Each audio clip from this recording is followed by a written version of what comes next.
Barrage ని గులాబీ నేతల బృందం పరిశీలించింది. ఇక ప్రాజెక్టు వద్ద పిల్లర్ల కుంగుపాటును కేటీఆర్ హరీష్ రావు పరిశీలించారు. ఇక బ్యారేజ్ పైకి ఒక్కసారిగా బీఆర్ఎస్ శ్రేణులు దూసుకురావడంతో కాసేపు అక్కడ ఉద్రిక్తత ఏర్పడింది.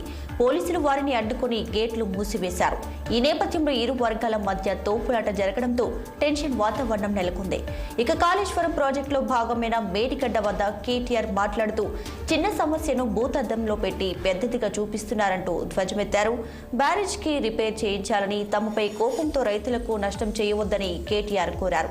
ఇలాంటి తప్పులు గతంలో ఎప్పుడూ ఇలా జరగలేదన్నట్లుగా అధికార పార్టీ నేతలు మాట్లాడుతున్నారని, కాంగ్రెస్ హయాంలో కట్టిన కడెం గుండ్లవాగు 2 సార్లు కొట్టుకుపోయాయని గుర్తు చేశారు. నాగార్జునసాగర్, శ్రీశైలంలోనూ లీకేజీలు వచ్చాయని గుర్తు చేశారు కేటీఆర్.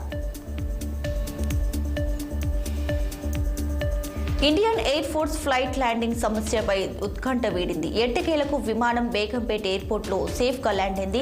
సాంకేతిక లోపం తలెత్తి 3 గంటల పాటు గాల్లోనే చక్కర్లు కొట్టిన విమానం ల్యాండ్ కావడంతో అంతా ఊపిరి పీల్చుకున్నారు.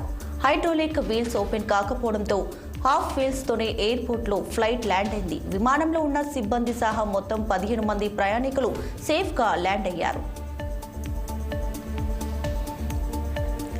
తెలంగాణలో అధికార ప్రతిపక్షాల మధ్య మాటల యుద్ధం నడుస్తుంది. ఇరు పార్టీల నేతల మధ్య సవాళ్లు ప్రతి సవాళ్లు కొనసాగుతున్నాయి.